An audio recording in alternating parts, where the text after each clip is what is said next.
Hola, buenas tardes, profesor. Soy el alumno Héctor Javier Vázquez del grupo de sexto Electronic Matutino. Soy del equipo 5 de la práctica de inicio en la banda. Y en este caso yo voy a explicar sobre los componentes que llevamos.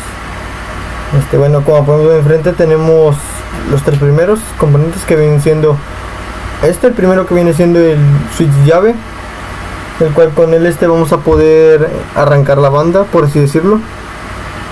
Por acá tenemos los otros dos botones, el cual el verde viene siendo el botón de start y el rojo el de stop. Para no entrarme tanto en el tema, puedo decir que pues el de start, como lo dice, pues es el de inicio y es el que va a empezar a hacer reaccionar la banda o a hacer correr la banda, mientras que el de stop es el que la detendrá, se podría decir.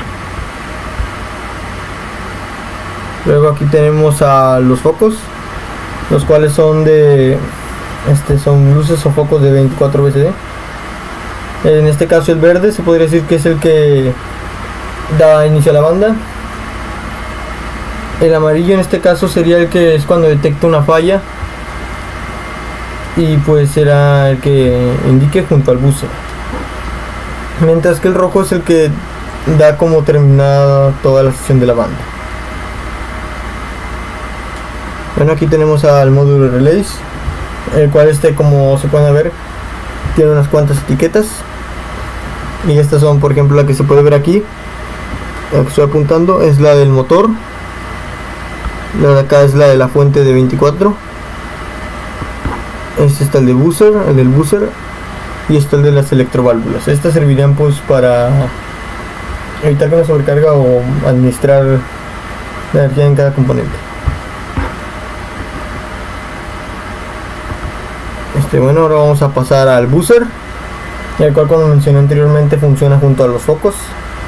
En este caso es de 24 VCD, es de corriente directa, como mencioné, y funcionará cada vez que, por ejemplo, detecte una falla la banda, cuando detecte un metal o algún imán.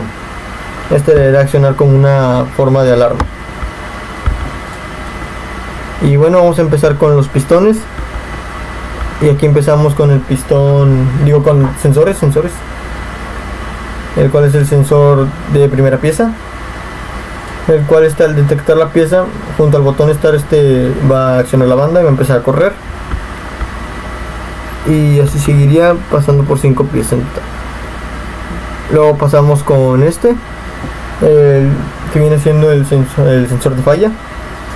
Al detectar algún metal, o sea que toque un metal, ocasionará que se detenga la banda, y como mencioné anteriormente, el foco amarillo palpitará 5 veces y junto con el sensor, y a la vez hará que accione este pistón, pero eso será más adelante. Luego tenemos aquí al sensor de labor, el cual es cuando detecte un imán, hará que se accione al igual que el anterior, el buzzer y el foco amarillo, pero junto con el pistón que mencionamos a continuación. Y por último tenemos al sensor de conteo de piezas, el cual después de que se cumplan los labores de los otros sensores, simplemente contará la pieza que está cursando. Esto lo hará 5 veces para finalmente pues dar el paso con el foco rojo. Luego seguimos aquí con una de las electroválvulas, la cual viene siendo la electroválvula la primera. Esta estará conectada al primer pistón, el que mencioné anteriormente, el que está junto al sensor de falla. Tiene unas mangueras de 1/4 y bueno, tiene las válvulas de aire que también son de 24 VCD, las electroválvulas, con mangueras de 1/4 como mencioné anteriormente, y estos sellados para evitar alguna fuga.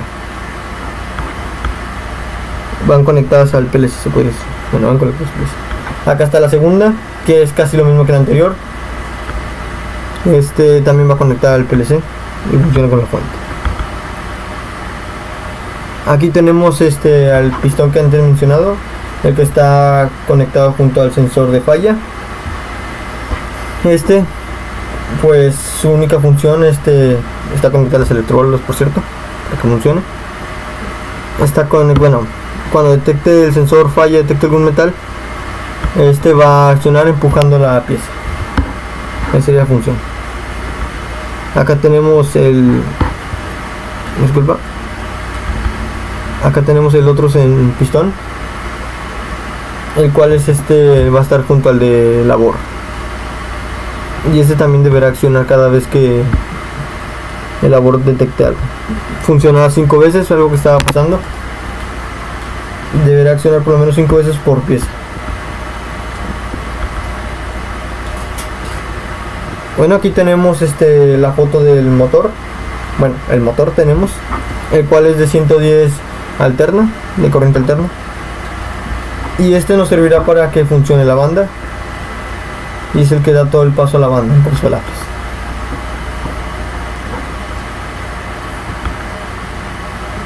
Ahora vamos a pasar con lo que sigue siendo el último, el cual es el PLC, el cual es un BEWA, es el BEWA.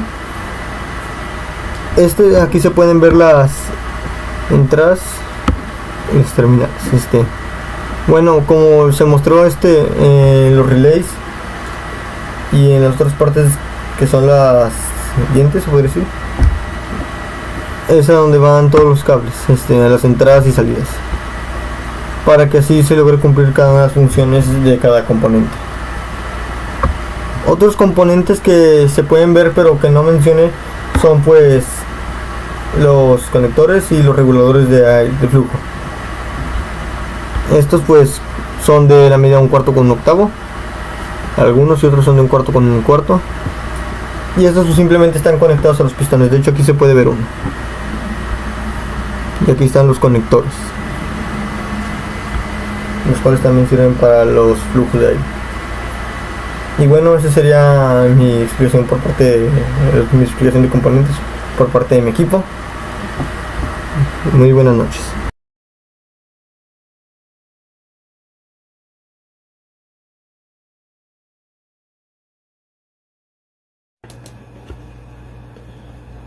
Muy buenas tardes, profesor. Soy el alumno Everisei Lorenzo del Ángel y voy a presentar lo que sería en el video las conexiones, el cableado, cómo viene conectado todo. Como podemos ver aquí en pantalla, tenemos aquí lo que serían el diagrama de las entradas y las salidas de el PLC, como de aquí, los voy a marcar. Esta parte de aquí son las las entradas in, y esta parte de acá son las salidas. Ok, como podemos ver aquí, esta es una sección. Aquí ahorita voy a explicar por qué hicimos este tipo de cableado, estos puentecitos que vemos aquí, y aquí también voy a explicarlo, pero vamos a seccionarnos aquí.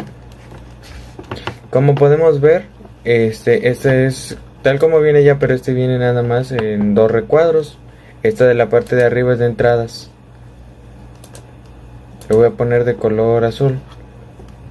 Ok, bueno, aquí como ya habíamos visto, supongamos que aquí tenemos el más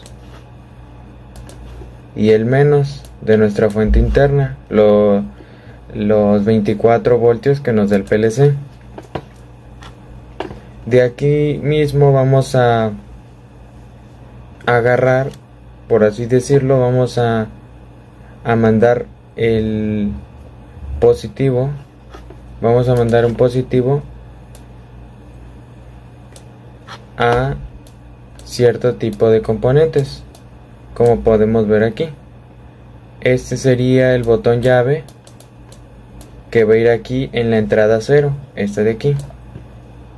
El segundo es el botón Start, pero se va a dirigir a la entrada 1. Vamos a direccionarlo hacia la entrada 1. El start vamos a ponerlo así.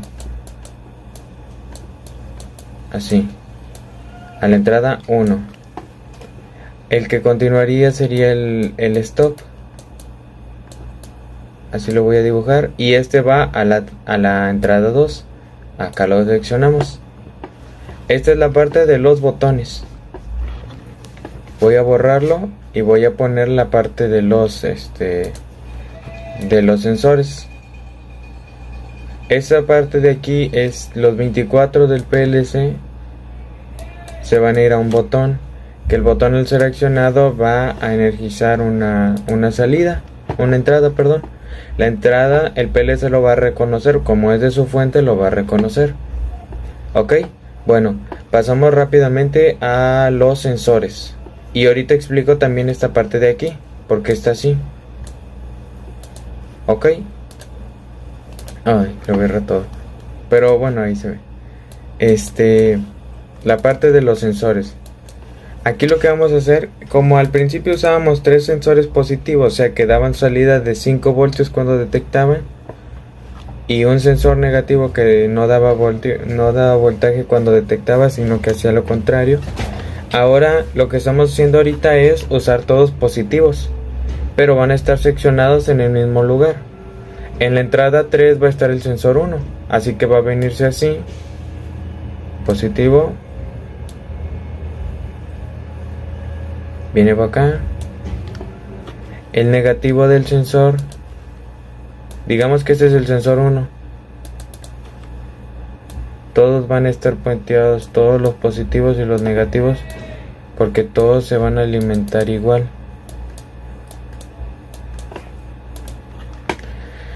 Digamos que este es el sensor 1, este es el 2, este es el 3 y este es el 4. Se van a energizar con la fuente interna del PLC, recordemos. Y la salida, como viene aquí, simplemente la ponemos aquí. La salida es de color negro, lo vamos a poner aquí. Sensor 1 en la entrada 3. Sensor 2 va a estar en la 4. El sensor 3 va a estar en la 19. Ahorita voy a decir por qué está así. El 4 va a estar en la 6. Ok. Bueno, para entender mejor esto, de ahora, ¿por qué puenteamos aquí estos que se llaman COM0, COM1 y COM2? Y este COM3, porque tiene un más, vamos a explicarlo. Si son sensores positivos, para polarizarlos se necesita sacar el positivo aquí, el positivo de la fuente del sensor, y el negativo se va a poner en los COM. De esta forma, serían para sensores positivos ponerle un COM negativo.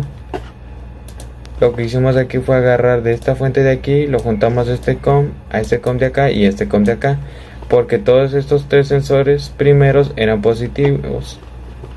Pero como ya nos viene un teníamos negativo como sensor 3, ahora lo tenemos positivo. El COM3 también lo polarizamos así, lo ponemos así.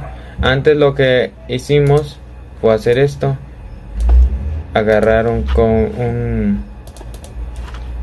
del positivo lo poníamos acá, pero como ahora el sensor ya es positivo, ya no hace falta hacer esto, sino que se hace de aquí, del de abajo, de aquí, el azul, se hace aquí así, y se quita, esto se va a quitar, esto. Ok, esa es la parte de las entradas. Ahora vamos a ver rápidamente las salidas. Ok, para ver el tema de las salidas, lo que hacemos es necesitamos una fuente externa. Ahora sí, el PLC, como podemos ver en esta imagen de acá,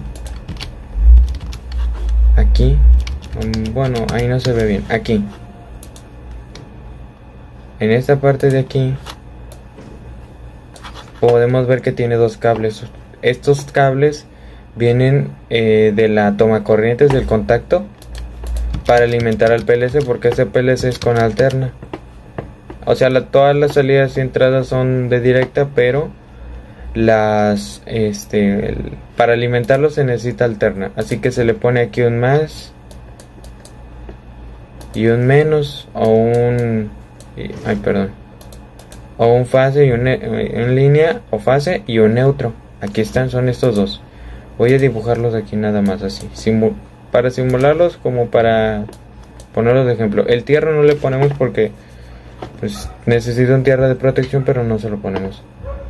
Ok, el PLC, las entradas nos dan de una fuente interna. Bueno, nosotros tenemos una fuente externa de 24 voltios.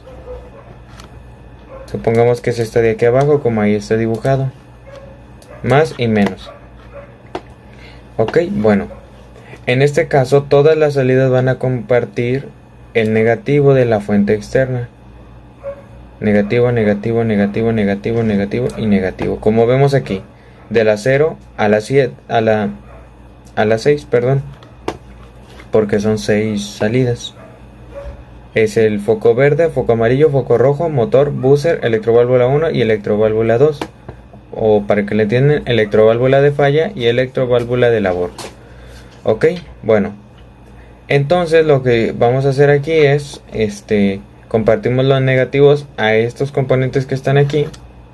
Obviamente, teniendo su protección, bueno. Y el positivo lo vamos a traer aquí. Aquí donde dice DC0. Luego acá DC1, acá DC2, DC3, DC4, DC5 y DC6. Ahí los vamos a poner.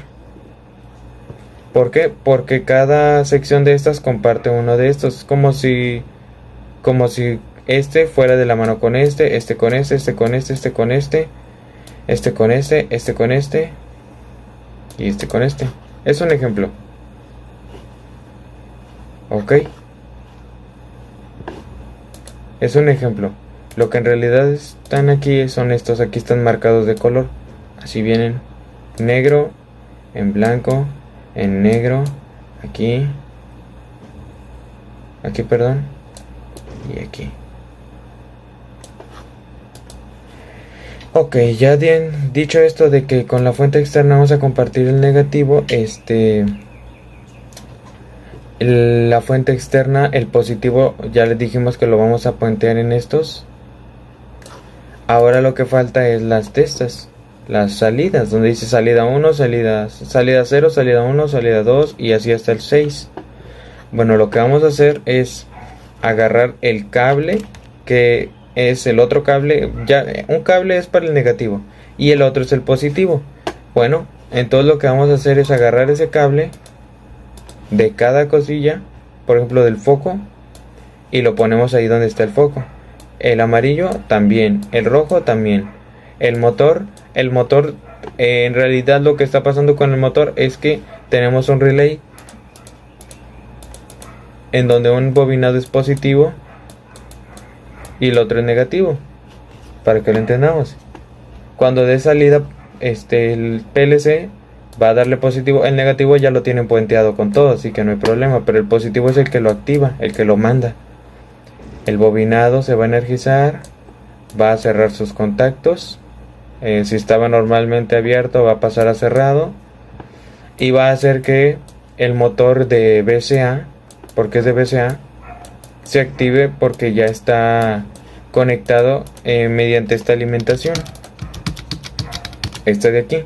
Hay una alimentación que saca una extensión que va conectada a los relays. Ok. Bueno. Y así va a ser con cada pieza, con cada componente. Perdón, no. Para el foco verde va a estar allí. Para el foco amarillo, para el foco rojo. Por eso pusimos estos relays que se pueden ver aquí.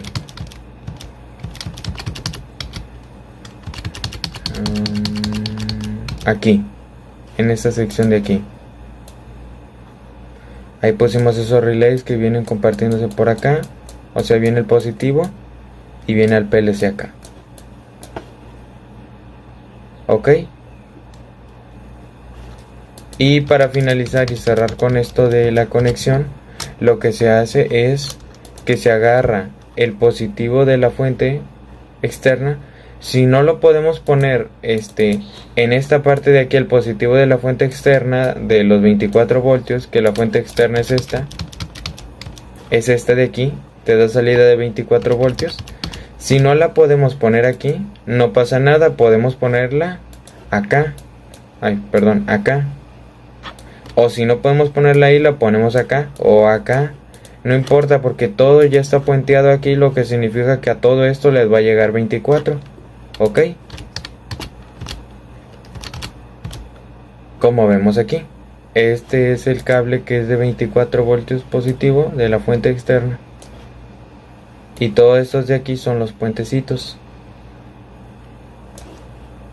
Y esos serían las entradas y las salidas. Las entradas en el código los pusimos para el botón llave, la entrada 0, el botón start, la entrada 1, el botón stop, la entrada 2, como se ve aquí, el sensor 1, la entrada 3, sensor 2, entrada 4, al sensor 3 lo pusimos a la entrada 19 y al sensor 4 la entrada 6.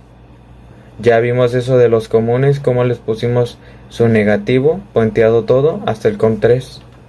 Porque el COM3 abarca, el COM0 abarca esta sección, el COM1 abarca esta sección, el COM2 abarca esta sección y el COM3 abarca esta sección. Por eso pusimos eso así. Para las salidas, como ya lo dije, hay alimentación, que son estos que van a la corriente.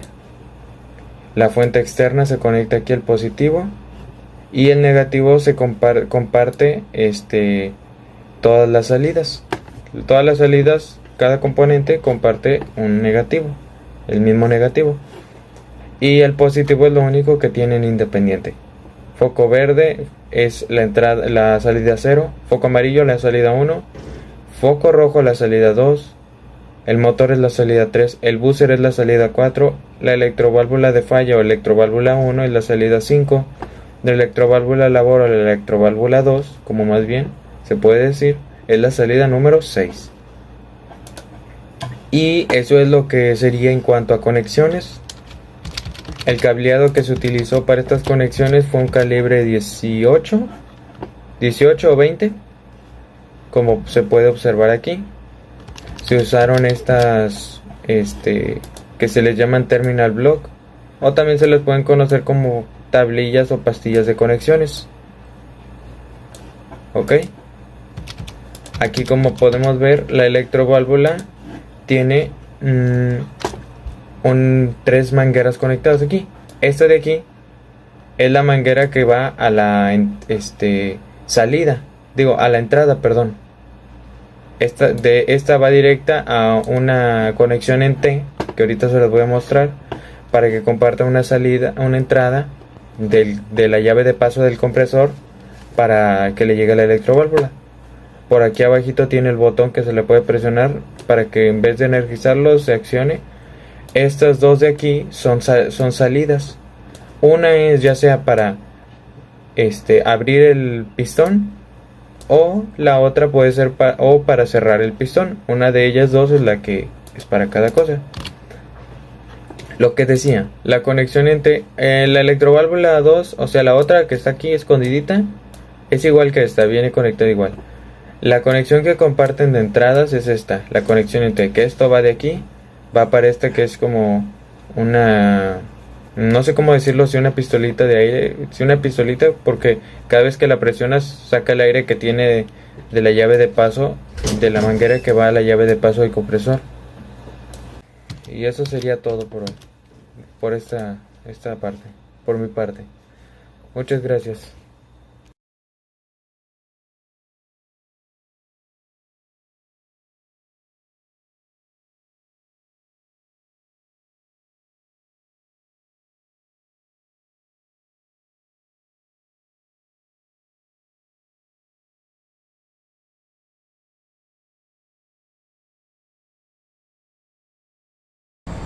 Bueno, en un principio el foco rojo siempre se mantendrá fijo.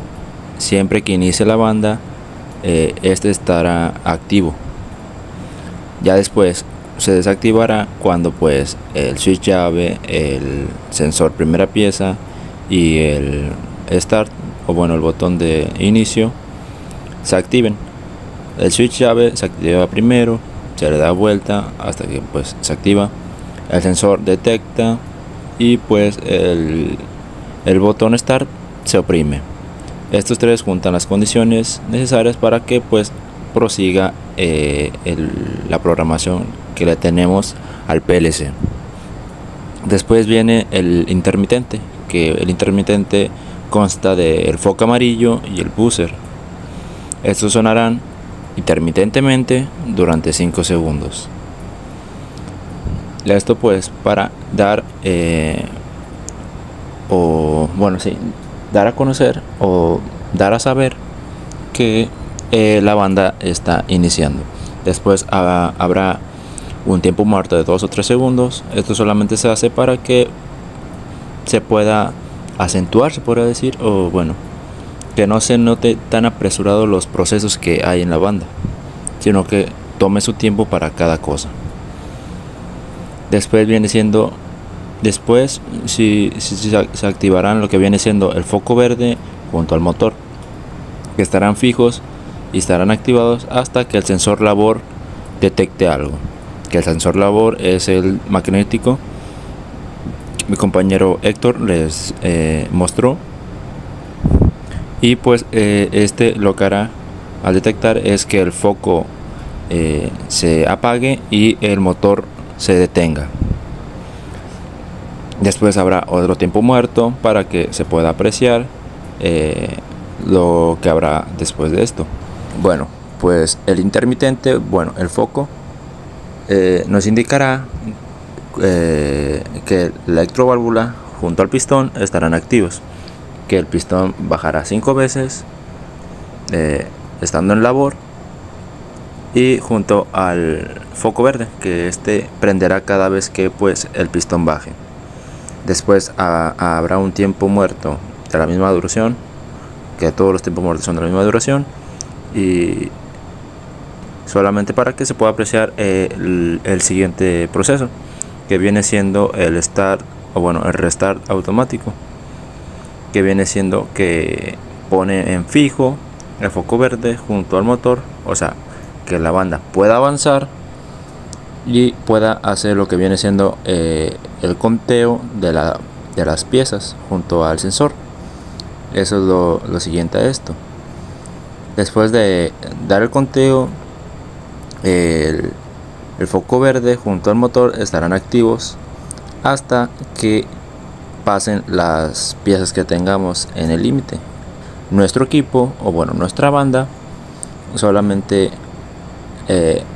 tiene de límite las 5. Después de las 5 se reinicia hasta el primer proceso, que viene siendo el foco rojo fijo, que viene siendo la primera línea que les dije. Y luego está lo que viene siendo la pieza defectuosa o pieza mala. Lo que sucede aquí es que apaga lo que viene siendo el foco verde y el motor, o sea, lo detiene primero, o sea, en la línea 10. Al detenerlos, por siguiente será un tiempo muerto para acentuarlos.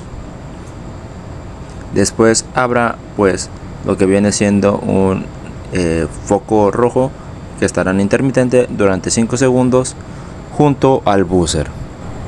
Después de que el intermitente haya pasado, o sea, los 5 segundos, el pistón se activará, la electroválvula, y pues empujará solo una vez, lo que viene siendo pues la pieza mala de lo que viene siendo la banda.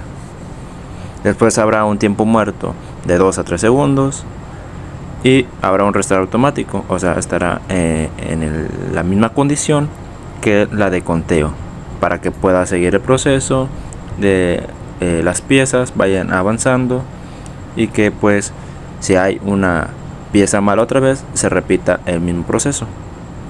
Después de que no haya piezas malas, como les dije en un anterior momento, el sensor de conteo, al llegar a las 5 piezas, se apagará y se volverá al estado principal, que viene siendo el de un foco rojo fijo, y pues se reiniciará lo que viene siendo los procesos.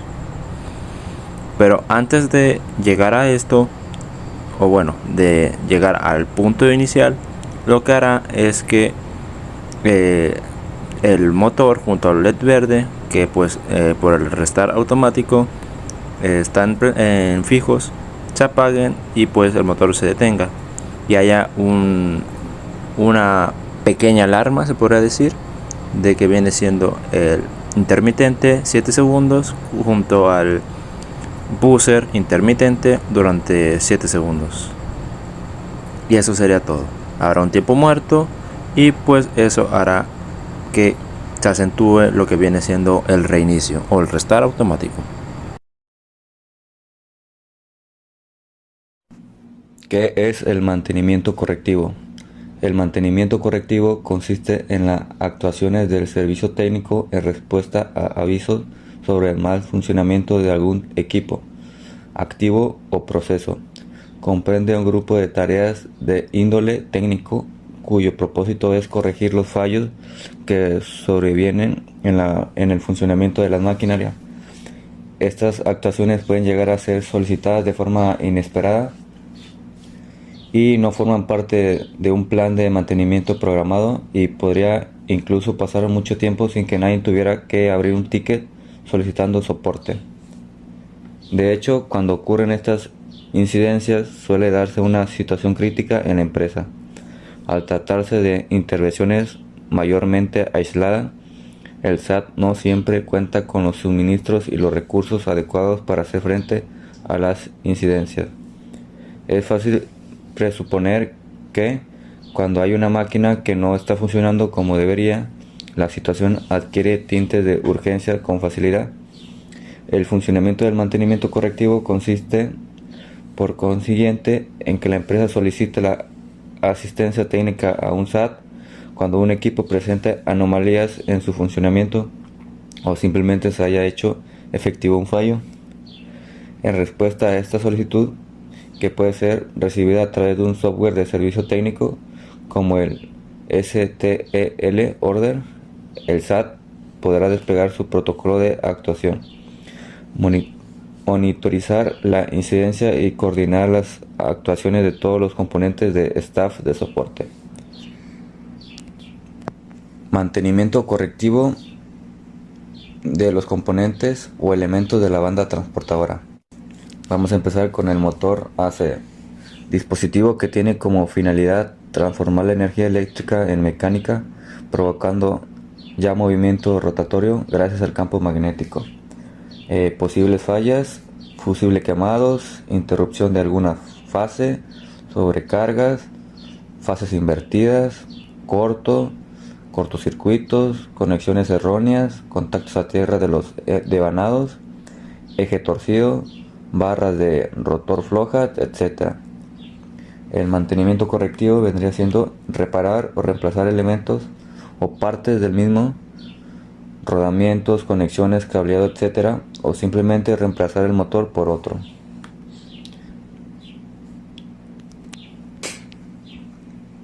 Cilindros, neumáticos, pistones. Actuador neumático que convierte la energía del aire comprimido en energía neumática mecánica en forma de movimiento lineal. Posibles fallas: rupturas de empaque, plásticos o de bronce, conexiones adecuadas, rígidas en un sistema fijo y flexibles en sistemas de movimiento, fugas internas de la válvula.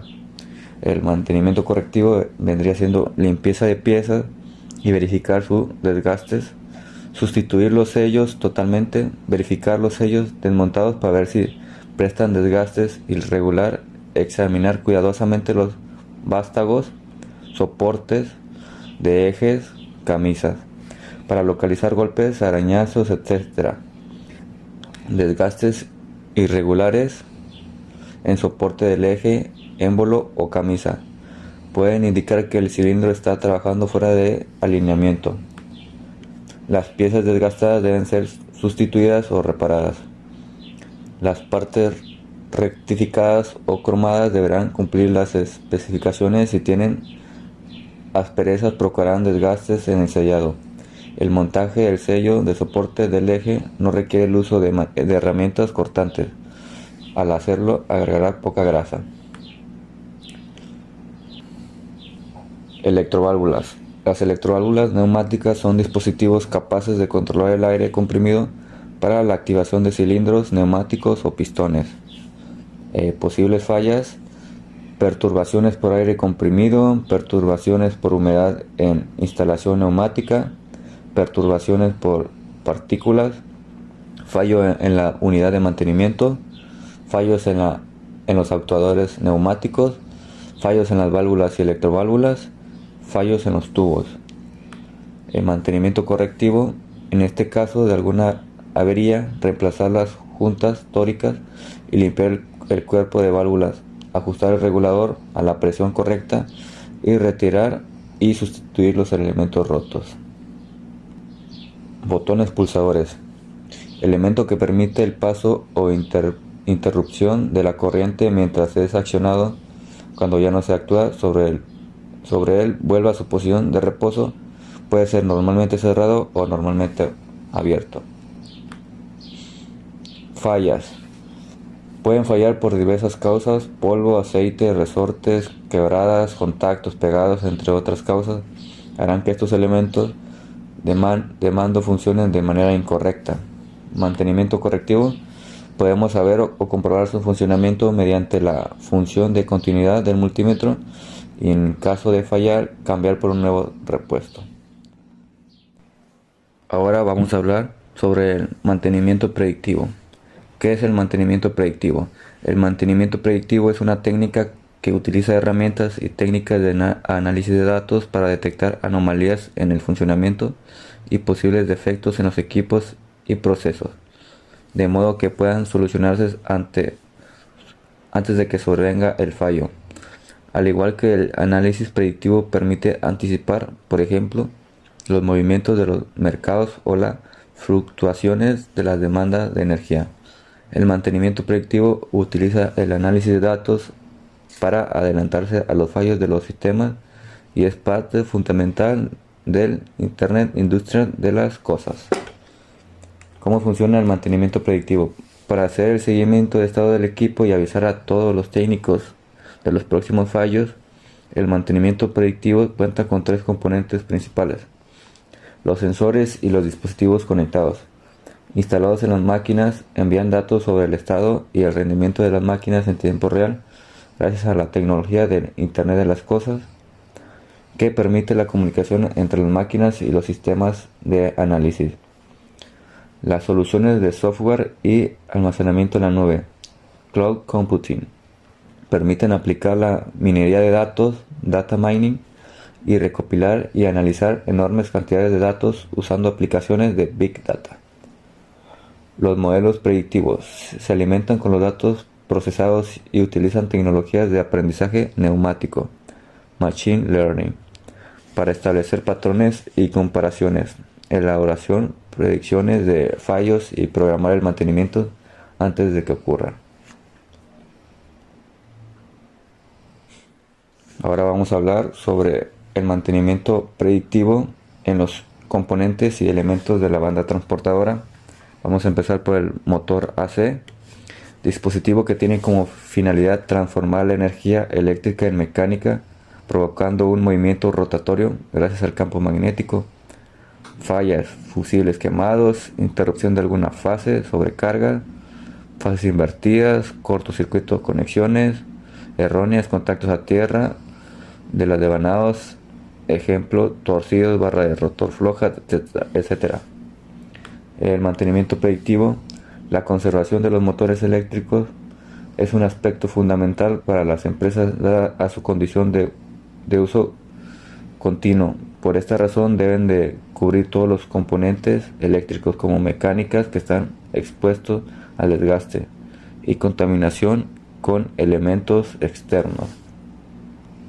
Componentes eléctricos como bobinados o escobillas necesitan un mantenimiento y mediciones periódicas donde se realice una revisión de conexiones, reemplazos de piezas con desgaste.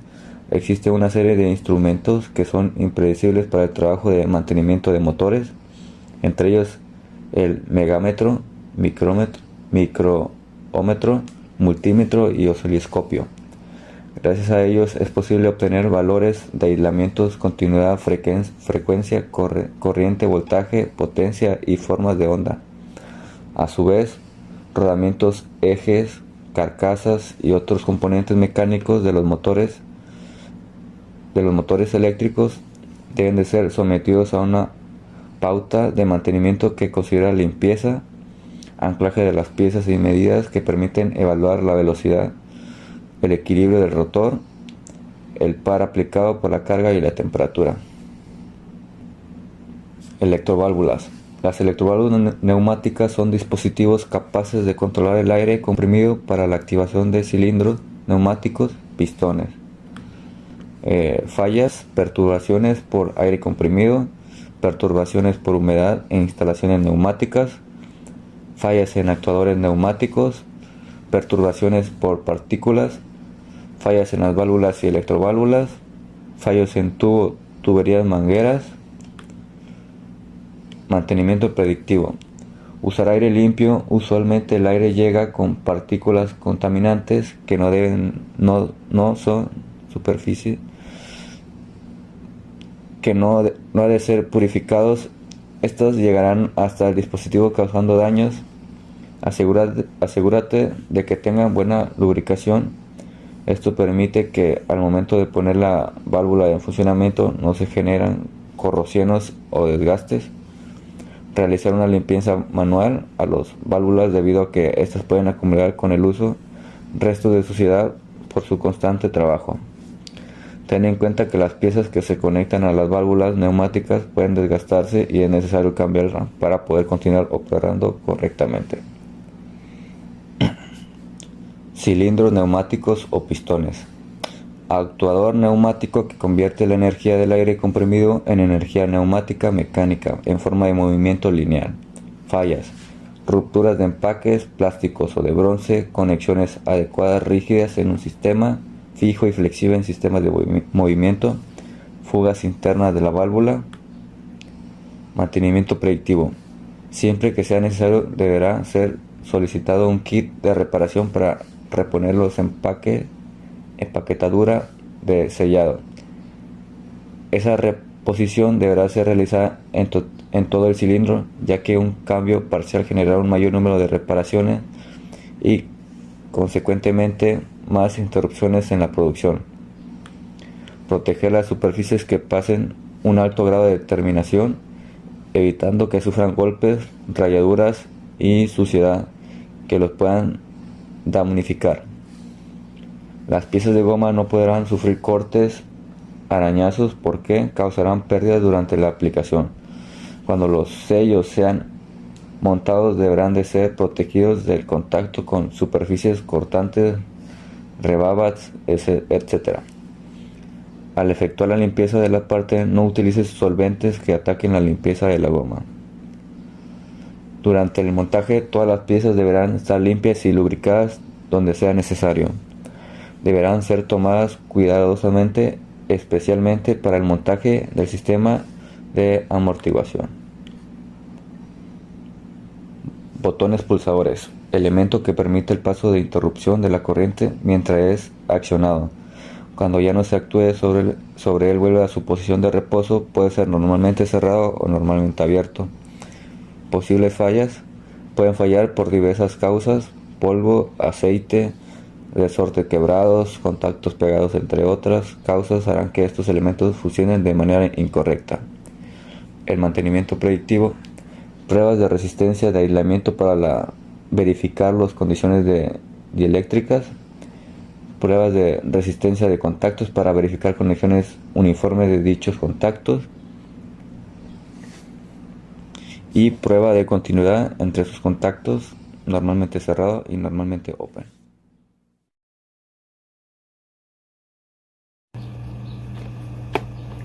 Muy buenas tardes, profesor. Bueno, ahora en esta ocasión voy a presentar lo que sería un poco de los mantenimientos. En este caso me tocó a mí, Everisei Lorenzo del Ángel, presentar el tipo de mantenimiento preventivo. este tipo de mantenimiento, su objetivo es evitar de la mejor manera pues las posibles fallas o los errores, para que las consecuencias no sean tan graves.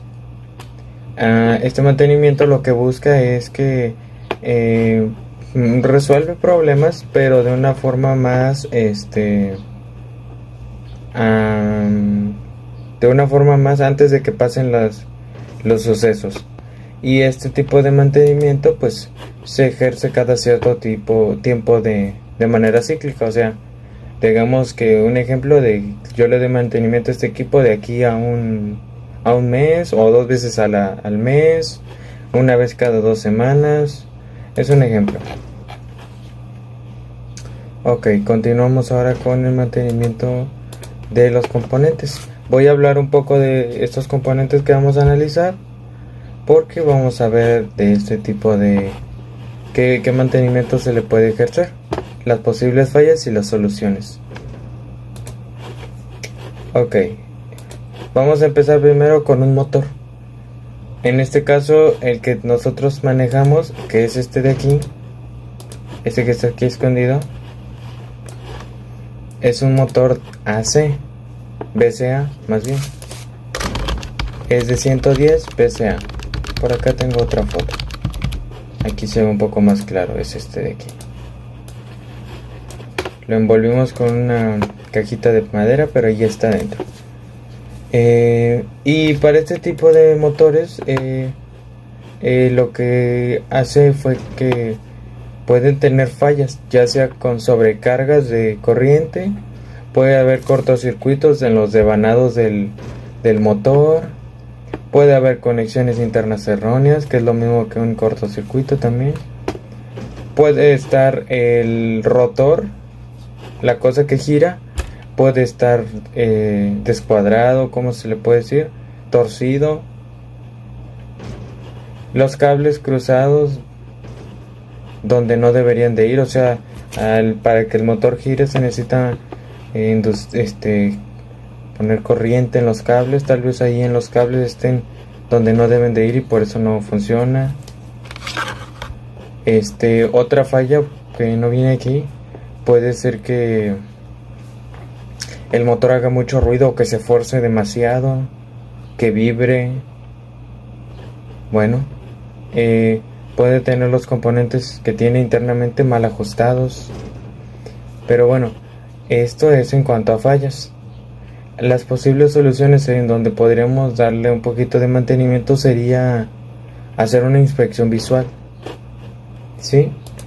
De este motor vamos a obviamente vamos a quitarle la carcasa de madera, esta de aquí, y vamos a hacer una pequeña inspección visual.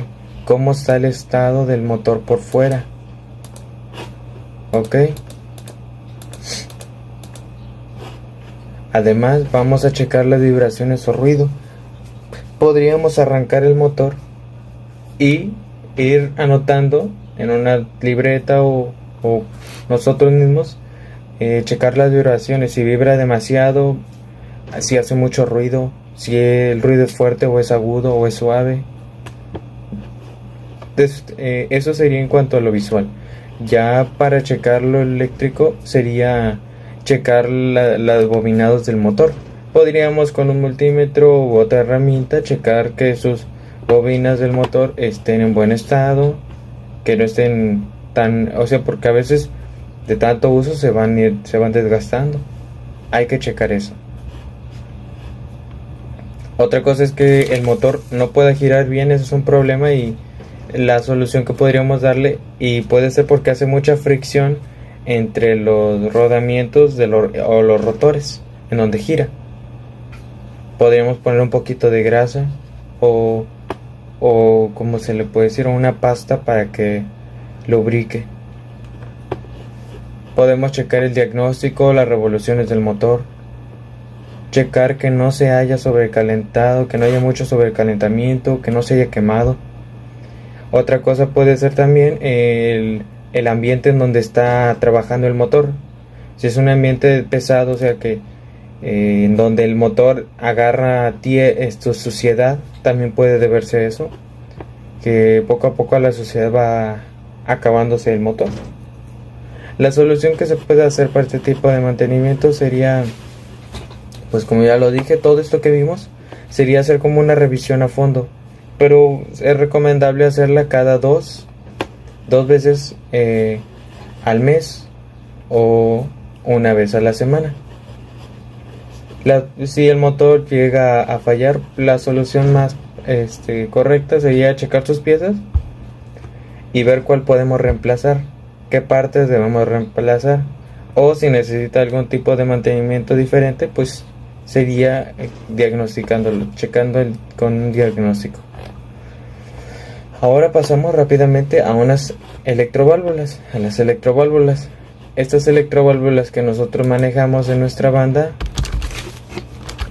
son de 24 voltios. Este de aquí. Este que está de rojo, ese cable es el más, y el negro pues es el menos. Esa es la polarización para poder hacer que la bobina que tiene aquí adentro pues se pueda empujar una pieza que pueda hacer fluir el paso de aire por una de esas dos mangueras. Bueno, estas electroválvulas normalmente presentan fallas por humedad, exceso de humedad. El exceso de humedad pues puede provocar poco a poco un desgastamiento en los conectores donde se ensamblan las mangueras. Esta suciedad puede generar daños en lugares pues que tienen contacto con el aire comprimido o con otros materiales que tengan de ahí. Otra cosa podría ser la corrosividad, o sea, la humedad puede provocar que el material se vaya corroyendo.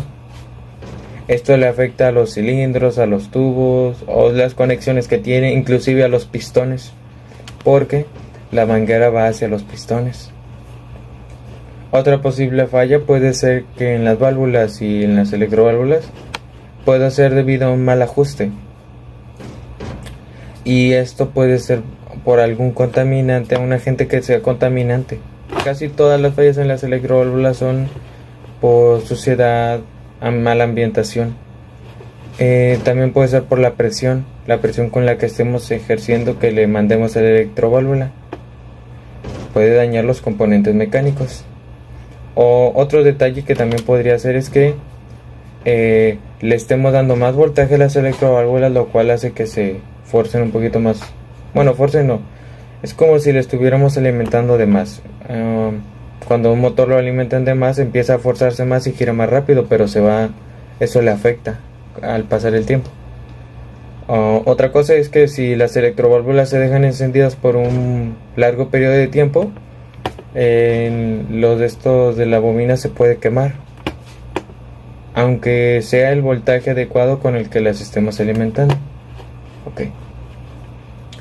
Para poder hacer un mantenimiento preventivo sería, primero que nada, hacer un diagnóstico visual, un análisis visual que nos ayudará a poder percibir las fallas. También un examen auditivo de escuchando, nos ayudará a detectar las fallas. Si por ejemplo activamos las electroválvulas y escuchamos un sonido que no es el normalmente común, o sea que cuando se cierra o se abre la pieza cuando se energiza, pues ahí podemos detectar unas fallas y ya podemos establecer qué medidas debemos de tomar. Podemos cambiar, si estamos en un ambiente donde hay aire sucio, tenemos que cambiarlo por un aire limpio. Asegurarnos de que todo esté bien, tenga buena lubricación y que no tenga corrosiones o desgastes en ellas. Si es posible hacer un cambio de pieza, es mejor hacerlo. Otra cosa que debemos de tomar en cuenta es el chequeo de estas electroválvulas. ¿Cada cuándo lo vamos a hacer? Bueno, estas electroválvulas se pueden checar dependiendo del uso. Si es un uso normal, yo diría que se podrían usar checar unas 4 veces al mes para verificar una vez cada semana, verificar que su funcionamiento sea el adecuado y que así no provoque bajas ni, por así decirlo, gastos innecesarios más que nada. Vamos a pasar rápidamente a esto, que son los, por aquí lo tengo, son los famosos botones. Estos de aquí, como vemos, están 3 botones. Este es el botón Start, el de verde. El de rojo, este de aquí, es el botón Stop. Y el plateadito de aquí abajo, este es el botón llave. Estos también presentan fallas, aunque aparentemente son muy básicos. Bueno, las normalmente fallas pueden ser falsos contactos, debido a que los usemos por demasiadas veces. Pueden irse desgastando, lo cual provoca que se puedan ¿cómo se los puede decir? Zafar conectado al metal que tienen sus contactos. Otra cosa es que puede ser debido a la suciedad. Si hay suciedad y queremos presionar el botón, aunque lo presionemos no va a darnos señal, porque pues estaría interfiriendo pues partículas de suciedad, lo cual pues le afectaría a largo plazo. Las soluciones que le podemos dar son que se tenga que hacer un reemplazo. Normalmente no son muy costosos, lo cual facilita que podamos hacerle un reemplazo antes de que ocurra un error. Ok, bueno, si llega el caso de que podríamos arreglarlo, pues hay que intentarlo, pero normalmente estos son desechables debido a que, como es compacto, ya abriéndolo ya es difícilmente cerrarlo. O sea, es difícil, a menos que sean de los que se puedan desarmar. Lo quitamos eso de ahí, ponemos el nuevo switch y ya nomás lo pegamos a la carcasa del botón y ya está, es como si cambiáramos de pieza. Ahora vamos a pasar a esto. Esto en específico me llama mucho la atención para este tipo de sensor. Vamos a hablar del sensor de presencia. Este puede aplicarse para este tipo de sensor. Este sensor es el sensor conteo que vamos a usar en la banda. Cuenta las piezas cada vez que pasan por la banda. Ok, bueno, y que este es el sensor primera pieza. Este cuenta las piezas cada vez que nosotros cuenta una pieza para iniciar el proceso de la banda. Este sensor de presencia, o óptico más bien,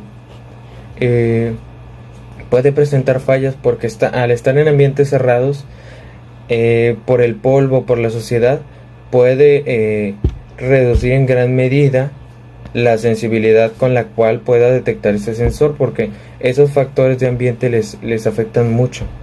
El ambiente puede ser dañino y perjudicial para que este sensor funcione de la manera correcta. La posible solución que podríamos ejercer como mantenimiento preventivo es que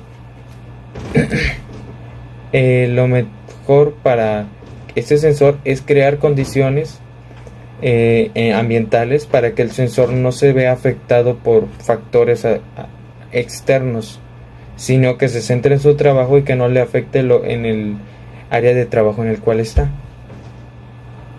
Podríamos ejercer un pequeño sistema de circulación de aire, o sea de limpieza, para que no exista algún contaminante que interfiera con el proceso. Es bueno realizar una inspección visual al área donde se encuentra Aparte, si queremos checarlo, simplemente lo podríamos checar cada 2 veces al mes o 4 veces al mes, de 2 a 4 veces al mes, para checar que esté dándonos la señal y el voltaje correctos.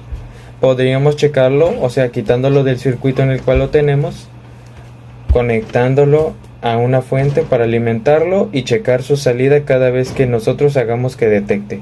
De esa manera podemos hacer que podemos saber si el sensor sigue en buenas condiciones o si ya es necesario hacer un reemplazo. Si ya es necesario hacer un reemplazo, es mejor, porque así nos evitaremos posibles bajas, posibles malgastos, posibles errores o accidentes que puedan ocurrir en el lugar donde lo estamos haciendo. Esto es en el caso de que la falla sea interna y no haya una solución que podamos ejercer para seguir usando esta misma pieza, como este de aquí. Este normalmente si este de aquí, perdón.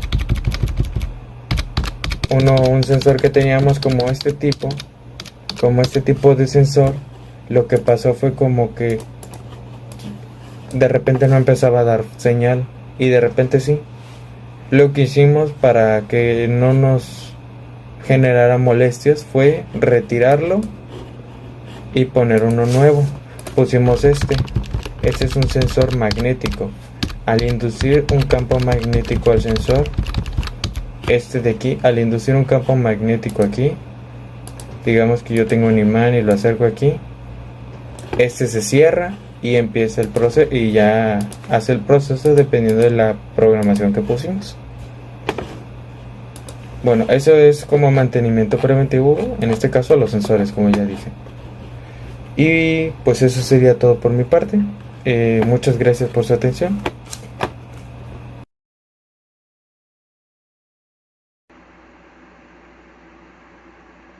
Buenos días, mi nombre es Jorge Luis Terán Cuenca y yo le voy a presentar las fallas comunes. Soy del grupo Sexto A Electrónica Matutino. Yo voy a presentar lo que vienen siendo las fallas comunes. Me voy a centrar más que nada en el motor. También voy a presentar algo sobre las electroválvulas, un poco también sobre lo que vendrían siendo nuestros sensores y un poco de los focos y los relevadores. Tengo aquí una de las fallas comunes que vendrían siendo los transitorios de tensión. Los transitorios de tensión pueden proceder de varias fuentes, ya sea dentro o fuera de la planta. El activar o desactivar de cargas adyacentes, los bancos de condensadores de corrección de factor de potencia o incluso condiciones meteorológicas lejanas pueden generar transitorios de tensión en sistemas de distribución. Esto quiere decir que cuando haya una tormenta eléctrica, por ejemplo, nuestros transitorios de distribución pueden sufrir fallos. Entonces, continuemos. Estos transitorios que varían en amplitud y frecuencia pueden erosionar o causar el deterioro de aislamiento de los embobinados del motor. Encontrar la causa de estos transitorios puede resultar difícil debido al carácter aleatorio de estas incidencias y el hecho de que los síntomas pueden presentarse en diferentes formas. Por ejemplo, un transitorio puede aparecer en cables de control, que no necesariamente causan daños en los equipos directamente, pero podrían perturbar las operaciones. Las consecuencias de esto sería una ruptura del aislamiento del bobinado, tiene como consecuencia un fallo del motor prematuro y un tiempo de inactividad no planeado, es decir, que se nos va a descomponer cuando menos lo esperemos. Aquí tenemos una pequeña imagen y sabemos que la importancia de esta falla es muy alta. Aquí tenemos otro tipo de falla que vendría siendo el desequilibrio de tensión. Los sistemas de distribución trifásicos a menudo alimentan cargas monofásicas. Trifásico es que tiene 3 fases y monofásicas es que es de una sola fase. Dice, un desequilibrio en la impedancia o distribución de la carga puede contribuir a un desequilibrio en las 3 fases. Los posibles fallos pueden encontrarse en los cables que van al motor, las terminaciones en el motor o las propias bobinas. Este desequilibrio puede provocar esfuerzos en cada uno de los circuitos de fase en un sistema eléctrico trifásico. La norma básica es que de las 3 bases de tensión deben tener siempre la misma magnitud. Bueno, esto nos genera como consecuencias que el desequilibrio crea un flujo de corriente excesivo en una o más fases que a continuación aumenta las temperaturas de funcionamiento, lo que lleva a una ruptura del aislamiento. Es decir, como se crea un desequilibrio, empieza a generar demasiadas temperaturas, demasiado altas, y por lo que pasa es de que se nos puede llegar a quemar nuestro aislamiento de los cables. Este es de importancia media, pero también hay que prestarle atención. Luego tenemos otra falla común que también es muy típica, que son las sobrecargas operativas. Hay que tener mucho en cuenta eso sobre la sobrecarga.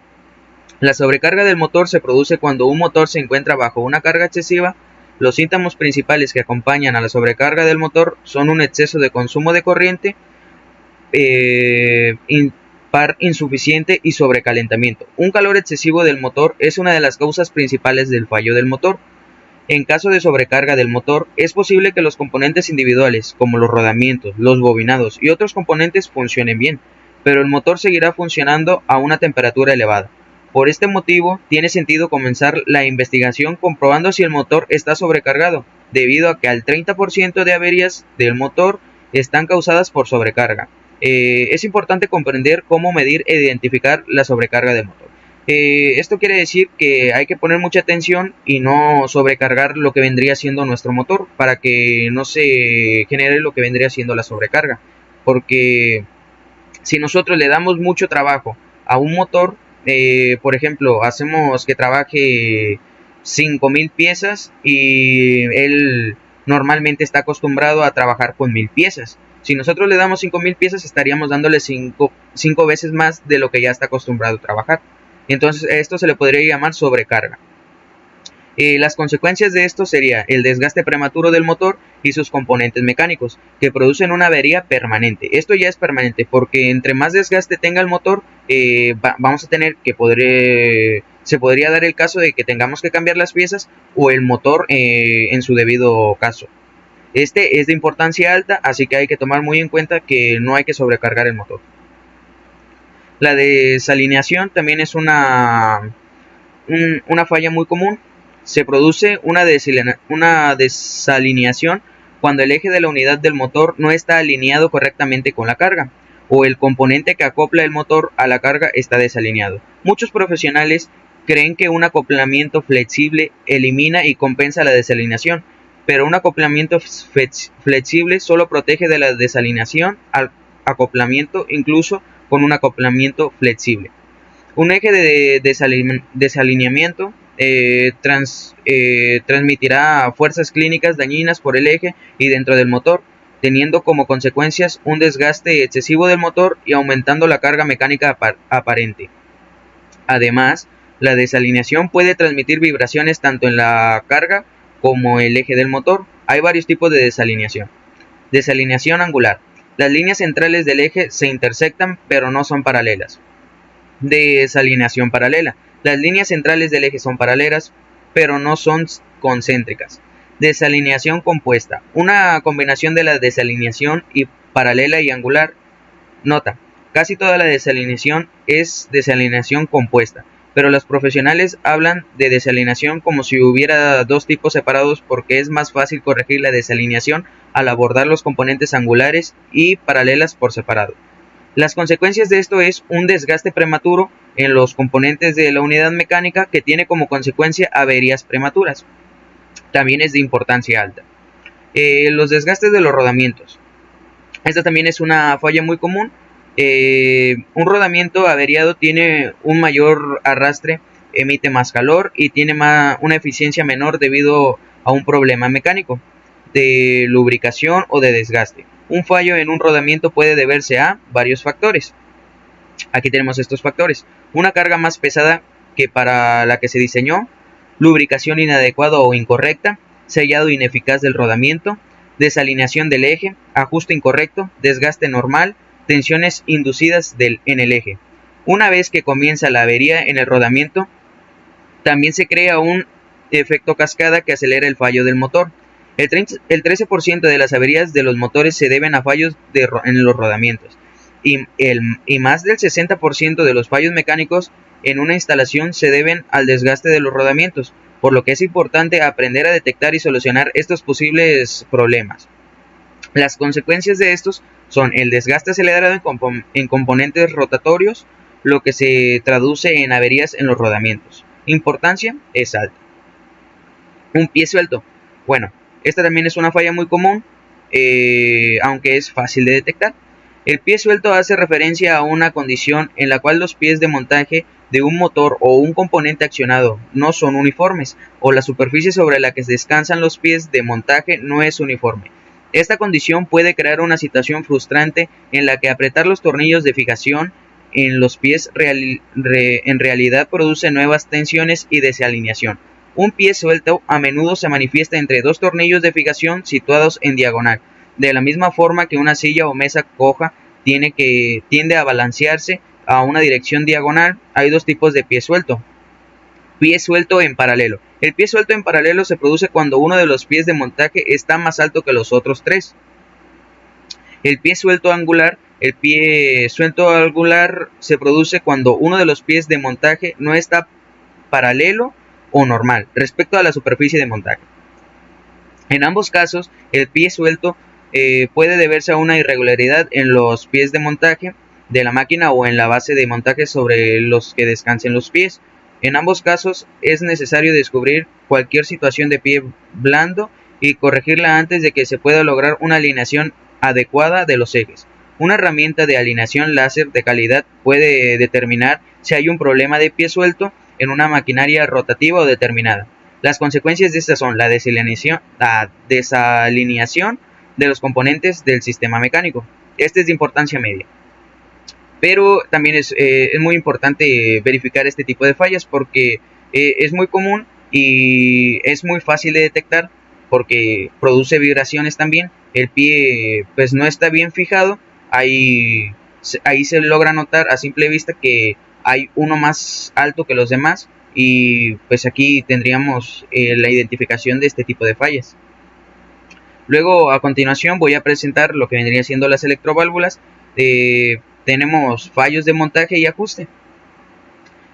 Por ejemplo, el ajuste incorrecto de juego para la válvula, el montaje incorrecto del resorte de válvula, el montaje incorrecto del tanque hidráulico, la desalineación en el inserto para asiento de válvula o guía de válvula, juego para la guía de válvula demasiado grande.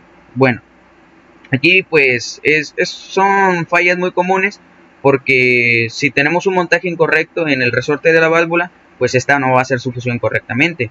Si nosotros, por ejemplo, no pusimos bien, qué sé yo, una línea, este tampoco va a hacer su función correctamente.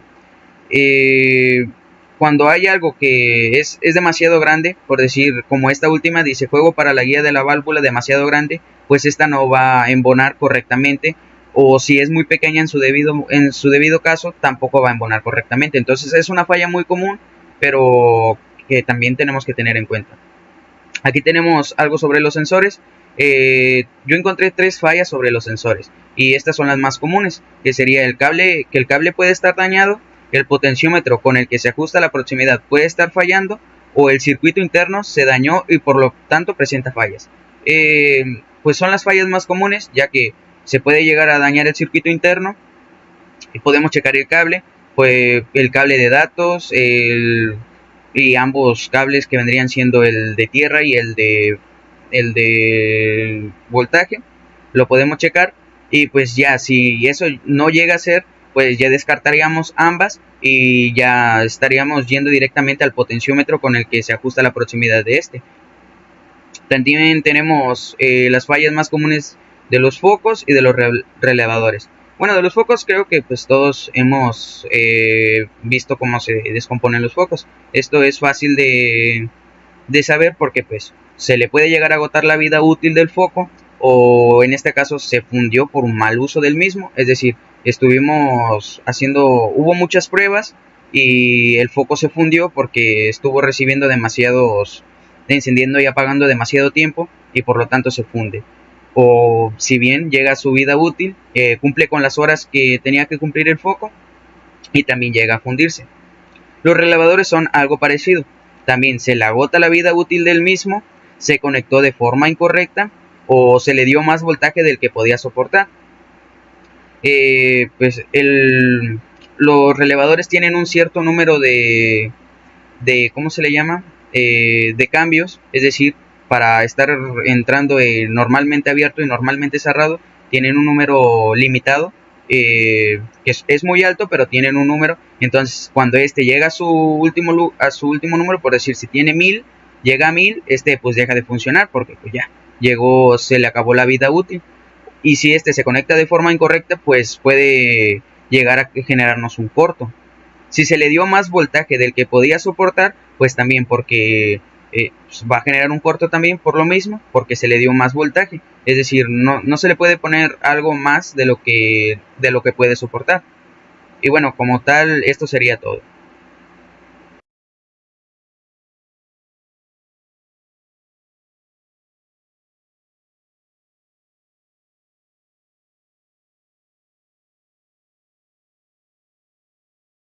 ¿Tú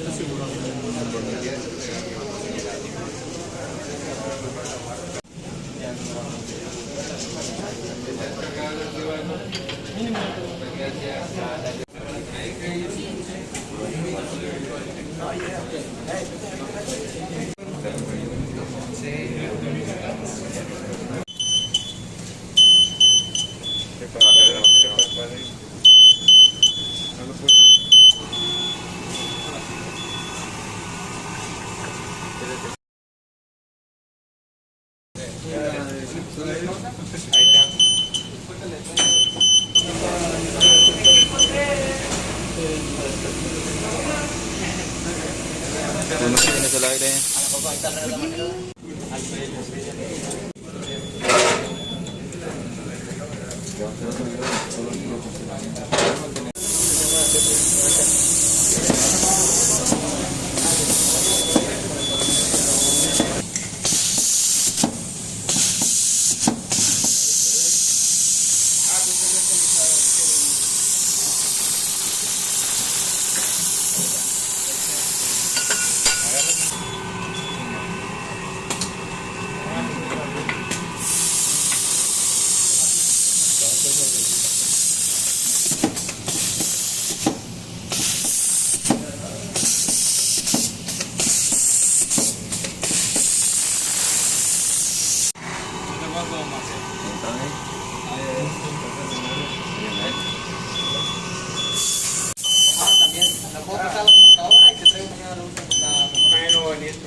Está hablando. Ya calentó. Chapado el rojo. Un poco, ¿no?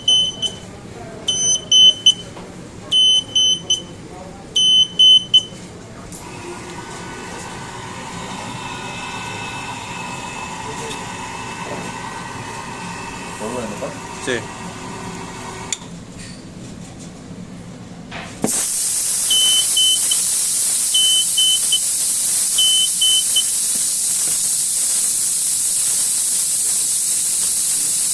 Quítalo.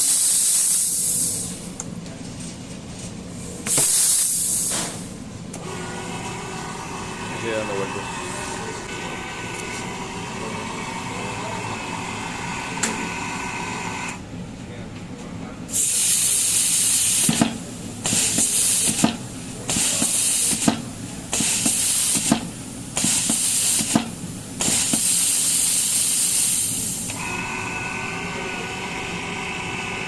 Sácale la pieza.